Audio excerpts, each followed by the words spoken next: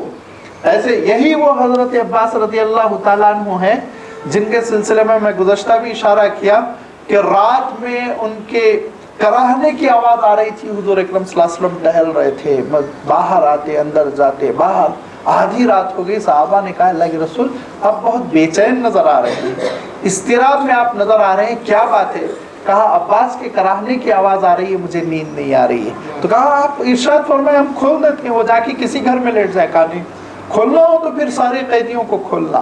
تو کہا اچھا ہم ان کے ذرا جو رسی ہے اس کو ہم ڈھیلا کر دیتے ہیں. حضور نے فرمایا ہاں اس کی اجازت ہے، اور پھر ان کی رسی ڈھیلی کی گئی. وہ ان کو جب راحت ملی تو حضور اکرم صلی اللہ علیہ وسلم لیٹ پائے. یہی وہ عباس ہے. اب فیصلہ ہو رہا ہے، جج کے مقام پہ اللہ کے رسول صلی اللہ علیہ وسلم تشریف فرما ہے، اور وہ عباس آتے ہیں. تو کہا کہ نہیں پھر ہی ہم آپ کو نہیں چھوڑیں گے، اب بہت پیسے والے ہیں، اپنا بھی دینا ہوگا. یہ عقیل بیچارے غریب ہے آپ کے خاندان کے، ان کی بھی پینلٹی منگوائیے، دونوں کا فدیہ منگوائیے. کہا میرے پاس پیسے نہیں ہیں، پیسے ویسے نہیں ہیں. تو حضور اکرم صلی اللہ علیہ وسلم مسکراتے ہیں اور کہتے ہیں اس کو ذرا اس منظر کو یاد کر لیجئے جب آپ اور آپ کی اہلیہ ام فضل دونوں مل کے چاندی دفن کر رہی تھی، اور آپ کہہ رہے تھے کہ دیکھو ام الفضل زندہ واپس آ گیا تو ٹھیک ہے کوئی بات نہیں، اگر زندہ نہیں آ سکا تو تمہارے اور تمہارے بچوں کے لیے یہ خزانہ کام آئے گا. یہ وہ وقت کو آپ ذرا یاد کر لیجئے کتنے پیسے ہیں. تو حضرت عباس کہنے لگے خدا کی قسم مجھے یقین ہو گیا تم اللہ کے رسول ہو. بھتیجے ہی تو تھے. میں اب تک مجھے ایک تردد کی کیفیت تھی تمہارے سلسلے میں، نرم پہلو تو میں رکھتا تھا لیکن ایک ایمان کی کیفیت، یقین کی کیفیت نہیں تھی. تم اللہ کے رسول ہو، اب یقین ہو گیا. کیونکہ اس واقعے سے چاندی کو ہم لوگوں نے اپنے گھر کے صحن میں جو دفن کیا، اس سے میں اور ام فضل کے علاوہ کوئی واقف نہیں. اگر تم کو اطلاع ہوئی ہو تو بس اللہ کی جانب سے ہوئی ہوگی. ٹھیک ہے میں منگاتا ہوں. لہذا حضرت عباس رضی اللہ تعالیٰ عنہ کہتے ہیں کہ مجھے 80 اوقیہ چاندنی منگانی پڑی. 40 اوقیہ چاندنی کے معنی ہوتے ہیں سیدھا سیدھا ہلکا پھلکا ترجمہ، پھر کہتا ہوں میتھمیٹکس کی مہارت نہیں ہے، تقریباً 200 کلو. 40 اوقیہ چاندی کے معنی 200 کلو. 200 کلو اپنے لیے، 200 کلو حضرت عقیل کے لیے حضرت عباس نے منگوا دی اور بیت المال میں جمع کر دیا. حضرت عباس رضی اللہ تعالیٰ عنہ چلے گئے، پھر اسلام کا اعلان کیا، بعد میں پھر حضور اکرم صلی اللہ علیہ وسلم کی خدمت میں آ گئے. حضرت عباس یہ کہتے ہیں کہ میں حضور اکرم صلی اللہ علیہ وسلم کی خدمت میں آ گیا، اور ایک دن مجھے حضور اکرم صلی اللہ علیہ وسلم نے بلا بھیجا. میں جب پہنچا تو فرمایا کہ بحرین سے مال غنیمت آیا ہوا ہے، اور تم سے جو پینلٹی لی گئی تھی، تم سے جو فدیہ لیا گیا تھا، اللہ تعالیٰ نے فرمایا کہ یوتیکم خیرا مما اخذ منکم، جتنا لیا جا رہا ہے اس سے بہتر تم کو دیا جائے گا. تم سے چاندی لی گئی تھی، یہ مسجد نبوی کے صحن میں سونا پڑا ہوا ہے، اس سونے کو جتنا اٹھا سکتے ہو اٹھا لو. تو حضرت عباس کہتے ہیں کہ میں نے اپنے لمبے کرتے کو پھیلایا، خوب سونے کے ڈلے اس پہ ڈال لیے. اس کے بعد لے کر اٹھنا چاہا تو اٹھ نہیں پڑا، تو میں نے اٹھ نہیں سکا. تو میں نے کہا محمد ذرا مجھے مدد کر دیجئے، اٹھا دیجئے، کھڑے ہونے میں مدد کیجئے. حضور نے فرمایا کہ میں کیوں مدد کروں، جتنی دنیا تم سمٹ رہے ہو تم خود جتنا اٹھ سکتے ہو اٹھاؤ، میں تھوڑی مدد کروں گا اٹھنے میں. تو تھوڑا میں کم کیا، اس کے بعد پھر میں اٹھا اور گھر لے گیا. اتنی برکت ہوئی کہ جو میں فدیہ ادا کیا تھا اس فدیے کے مقابلے میں 100 گنا سے زیادہ مجھے مل گیا. جب میرے مولا نے دنیا کے سلسلے میں جو وعدہ کیا تھا وہ پورا ہوا.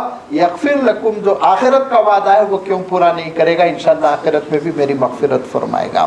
یہ اللہ تعالیٰ نے سارے وہ جنگی قیدی جو میدان بدر سے اٹھا کر لائے گئے تھے اور جن سے یہ وعدہ ہوا، ان سب کو اللہ تعالیٰ نے پھر اسلام قبول کرنے کے بعد، اسلام کی شرط تھی اسلام قبول کر لینے کے بعد، کیونکہ کیا فرمایا تھا، این عالم اللہ فی قلوبکم خیرا، اگر دل میں تمہارے خیر پیدا ہو جائے تو پھر وہ دے گا کہ تم جو آج ادا کر رہے ہو، جس کی وجہ سے ایک بوجھ محسوس کر رہے ہو، اس کو بھول جاؤ گے.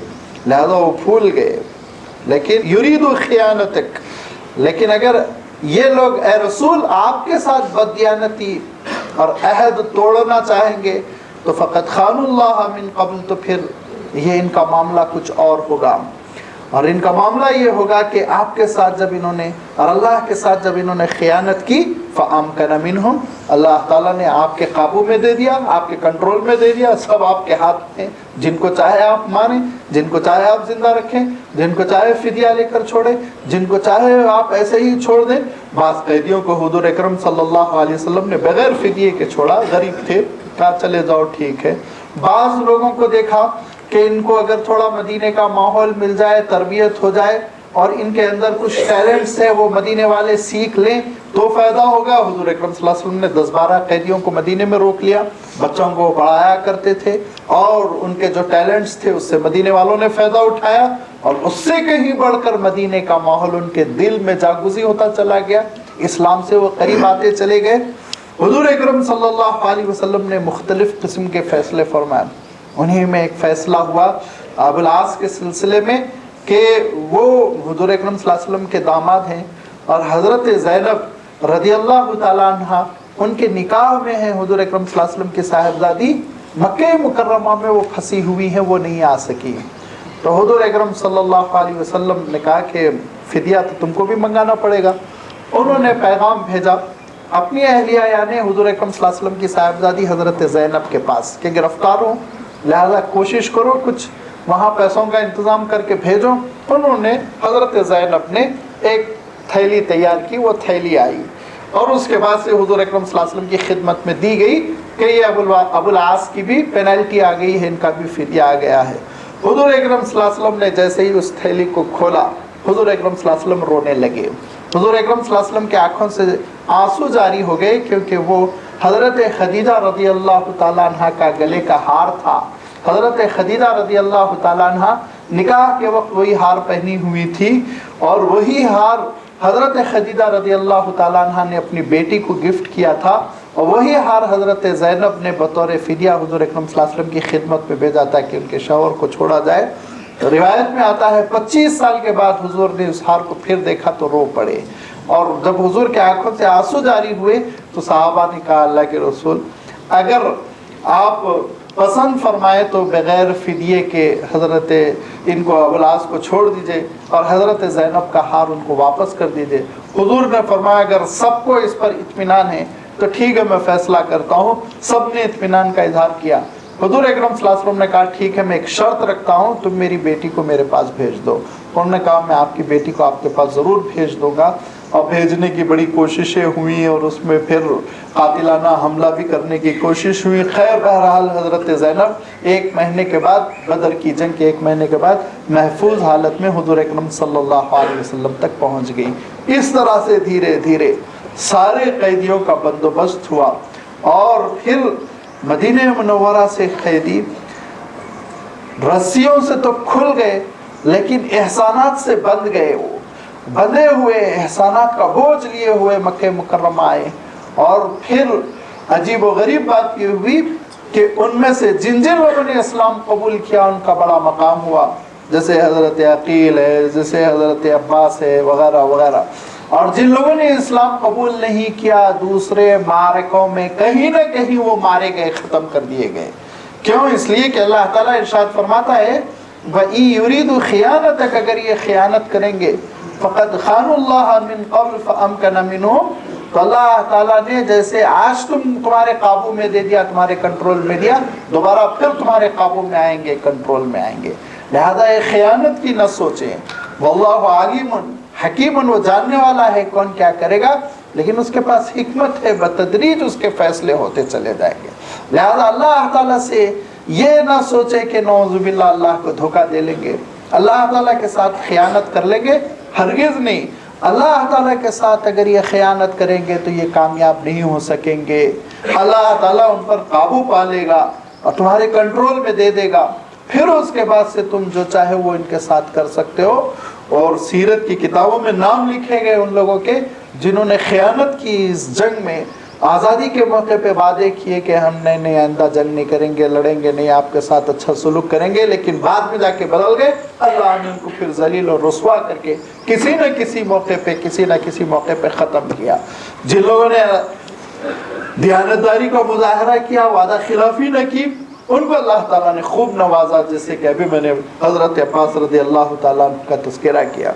اللہ تعالیٰ کے ساتھ خیانت کی بندے کو نہیں سوچنا چاہیے، ہرگز نہیں۔ ہو سکتا ہمارے اور آپ کے ذہن میں آئے اللہ کے ساتھ خیانت کی ہم کہاں سوچیں، لیکن بہت سوچتے ہیں، بہت کرتے ہیں۔ سوچنا تو دور کی بات، کرتے بھی ہیں، بہت خیانت کرتے ہیں اللہ تعالیٰ کے ساتھ۔ اللہ تعالیٰ نے قرآن مجید میں 3 چیزوں کا تذکرہ فرمایا جہاں بندے اللہ تعالیٰ کے ساتھ بددیانتی کرتے ہیں، خیانت کرتے ہیں۔ کہاں؟ وہاں جب پھنس گئے، بیمار ہو گئے، بچنے کی امید نہیں، ڈاکٹروں نے کہا کہ لے جاؤ، اب یہ صاحب نہیں بچ سکتے، صرف ایک اللہ ہوگا جس کو پکاریں گے، اللہ میں آپ صحت دے دیجئے، اللہ میں آپ صحت دے دیجئے۔ آپ صحت دے دیں گے تو یوں کروں گا، تہجد پڑھوں گا، پیسے خرچ کروں گا آپ کی راہ میں، آپ کو خوش کرنے کے لیے سارے کی ساری تدبیریں کروں گا۔ لیکن دھیرے دھیرے صحت ہو گئی اور اپنے پاؤں پہ کھڑے ہو گئے، ڈسچارج ہو گئے۔ گھر آنے کے بعد اذا ہم یبغون فی الارض بغیر الحق، پھر وہی بگاڑ، پھر وہی پرانی زندگی، پھر وہی میوزک پہ تھرکنا، پھر وہی نافرمانی، پھر وہی اسراف، پھر وہی بددینی میں خرچ کرنا۔ یہ خیانت ہے۔ فَأَمْكَنَ مِنْهُمْ، اللہ تعالیٰ ارشاد فرماتے، لیکن یاد رکھو اللہ تعالیٰ پھر قابو پانے پر قادر ہے، پھر تم کو قابو میں کرے گا، پھر پھنسائے گا، پھر پریشان کرے گا۔ اللہ تعالیٰ یہ ارشاد فرماتا ہے کہ انسان کا عالم یہ ہوتا ہے کہ رو رو کے معاشی طور پر استحکام مانگتا ہے، اے اللہ معاشی طور پر مستحکم ہو جاؤں، کھاتا پیتا ہو جاؤں، پریشانیاں حل ہو جائے، قرضے پورے ختم ہو جائیں۔ اللہ تعالیٰ نے دعائیں قبول کر لی، کسی کو NRI بنا دیا، بھیج دیا، قرضے ختم ہو گئے، کسی کی یہیں تجارت چلا دی، کسی کو اچھا جاب دلا دیا، تو پوری دعائیں بھول جاتا ہے، خیانت کرنے لگتا ہے، پھر وہی بے ایمانی، پھر وہی مکاری، نسیان اور فرائض کا چھوڑنا، نمازوں کے سلسلے میں سستی، اور جو بھیک اللہ تعالیٰ سے مانگ کے نوکری حاصل کیا تھا، دکان حاصل کی تھی، تجارت حاصل کی تھی، اس بھیک میں ملی ہوئی چیز کے لیے نماز کو ضائع کر دینا، اس بھیک میں ملی ہوئی چیز کے لیے اللہ کی عبادتوں کو چھوڑ دینا، اس کی راہ میں خرچ کرنے کو چھوڑ دینا۔ خیانت اگر کرتا ہے تو فرمایا فَأَمْكَنَ مِنْهُمْ، سنو، کان کھول کر سنو، اللہ بھی قابو پانے پر قدرت رکھتا ہے، کنٹرول کرے گا، پھر لائے گا آزمائش میں، تو تم کو معلوم ہوگا، آئے گا اونٹ کبھی نہ کبھی پہاڑ تلے، لہذا مصیبت آئے گی تو پھر پتہ چل جائے گا۔ اللہ تعالیٰ قرآن مجید میں ارشاد فرماتا ہے اولاد کے لیے دعائیں کرتا ہے، گڑ گڑاتا ہے، کہتا ہے لَإِنْ أَتَيْتَنَا صَالِحًا لَنَكُونَنَّ مِنَ الشَّاكِرِينَ، نیک اولاد ملے گی اللہ، کتنا اچھا ہوگا، شکر گزاری کی زندگی ہوگی۔ اللہ تعالیٰ جب عنایت فرماتا صحت مند قسم کی اولاد، تو کبھی یہ نہیں سوچتا کہ میں نے کہا تھا لَإِنْ أَتَيْتَنَا صَالِحًا، صالح اولاد ہوگی تو صالح ہونے کے لیے تربیت کروں، صلح کے راستے پر چلاؤں، نیکی کے راستے پر چلاؤں۔ اولاد ہو گئی تو پھر اس کے معنی ایک ہے وہ آپے سے باہر اولاد کے سلسلے میں بس اتنا چاہتا ہے کہ خوب دنیا دار بنے، خوب کمائے، ناجائز کمائے، بے ایمانی کے ساتھ کمائے، ظالم بنے اور زیادتی کرنے والا بنے، بس کما کما کے مجھے لا کے دے۔ بری تربیت کرتا ہے، بری صحبت دیتا ہے، لڑ کے آتا ہے تو خوش ہوتا ہے، بچہ اس کا گالی دے کر آتا ہے تو خوش ہوتا ہے، ساتھیوں پہ کہتا ہے بڑا جری ہے، بڑا ڈائنمک ہے اور بڑا اچھا ہے، تیز ترار ہے۔ یہ اس بگاڑتے پھر ایک دن آتا ہے کہ وہی اولاد پھر نوجوان ہوتی ہے، نوجوان ہونے کے بعد ماں باپ کو اپنی زندگی سے نکال کر پھینک دیتی ہے، اپنی مرضی سے وہ شادی کرتے ہیں، اپنی مرضی سے زندگی بسر کرتے ہیں، خود کھاتے ہیں، ماں باپ ہاسپٹل میں تڑپ رہے ہیں اور پیر رگڑ رہے ہیں، نہیں آتے نہیں دیکھتے، مر جاتا ہے باپ، کندھا دینے کے لیے نہیں آتے، پڑے رہتے ہیں آسٹریلیا اور امریکہ میں۔ یہ اللہ کے ساتھ خیانت کرتے ہو تو فَأَمْكَنَ مِنْهُمْ، اللہ بھی خوب اچھی طرح جانتا ہے کیسے قابو میں کیا جائے، جیسے محروم کرتا ہے۔ لہذا اللہ کے ساتھ خیانت نہ کرو، جو چیز تم نے جیسے مانگی تھی اور جیسے دعائیں کی تھی تو پھر اس کا حق ادا کرو۔ اگر مال دیا ہو تو اللہ کی راہ میں خرچ کرو، صحت دی ہو تو اللہ کی عبادت کرو، اولاد دی ہو تو پھر دین پر ان کی تربیت کرو، کہ ان کو چھوڑ کر تم اس دنیا سے جاؤ تو البلد الصالح یدعو لہ، نیک اولاد ہوگی تو دعائیں مغفرت کرے گی، کاندھا دے گی، غسل دے گی، قبر میں اترے گی۔ بری اولاد ہوگی تو نماز جنازہ تمہاری ادا ہو رہی ہوگی، وہ مسجد کے باہر کھڑی ہوئی ہوگی، کیونکہ وہ نجس ہوں گے، ناپاک ہوں گے، طہارت کا حکم ان کو تم نے نہیں بتایا تھا، ناپاکی کے ساتھ کھڑے رہ جائیں گے۔